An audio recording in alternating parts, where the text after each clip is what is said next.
So we had a great meeting yesterday, as you know, with the Prime Minister, and I think that as far as Pakistan's concerned, India, they're talking. I'm certainly willing to help. I think they would, in a certain way, like my help, but they have to both want it. They have very different views, and I'm concerned about it. On Iran, I think we're doing very well. Let's see what happens with Iran, but we're in a very strong position on Iran, and I think they'd like to do something, and I think it would be a smart thing for them if they did.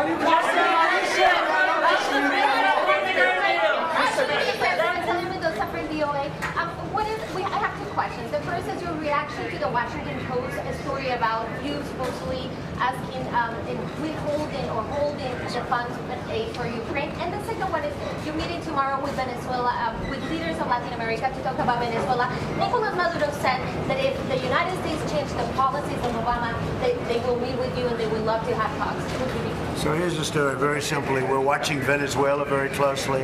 As far as withholding funds, those funds were paid. They were fully paid.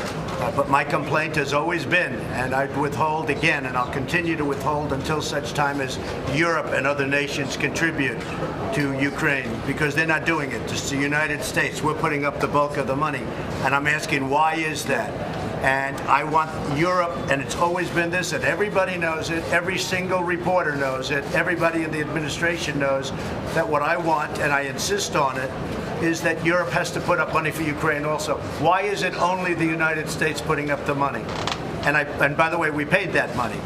But I always ask, why aren't other countries, in Europe especially, putting up money for Ukraine?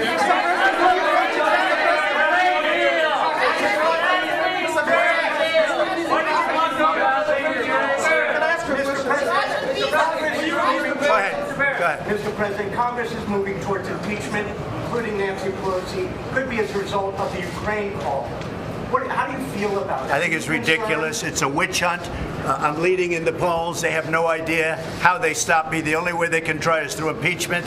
This has never happened to a president before. There's never been a thing like this before. It's nonsense. And when you see the call, when you see the readout of the call, which I assume you'll see at some point, you'll understand. That call was perfect. It couldn't have been nicer. And even the Ukrainian government put out a statement that that was a perfect call. There was no pressure put on them whatsoever.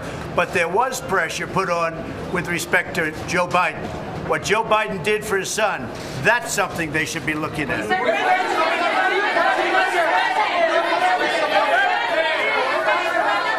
ahead, you. Why did you block aid a week before your call with the Ukrainian president? Because very important, I want other countries to put up money. I think it's unfair that we put up the money. Then people called me, they said, oh, let it go, and I let it go. But we paid the money. The money was paid. But very importantly, Germany, France, other countries should put up money. And that's been my complaint from the beginning.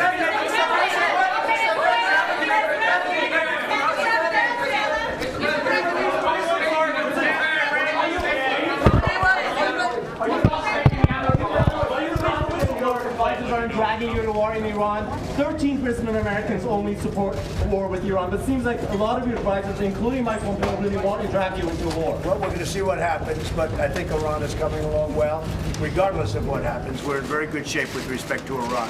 Mr. President, Thank you, everybody.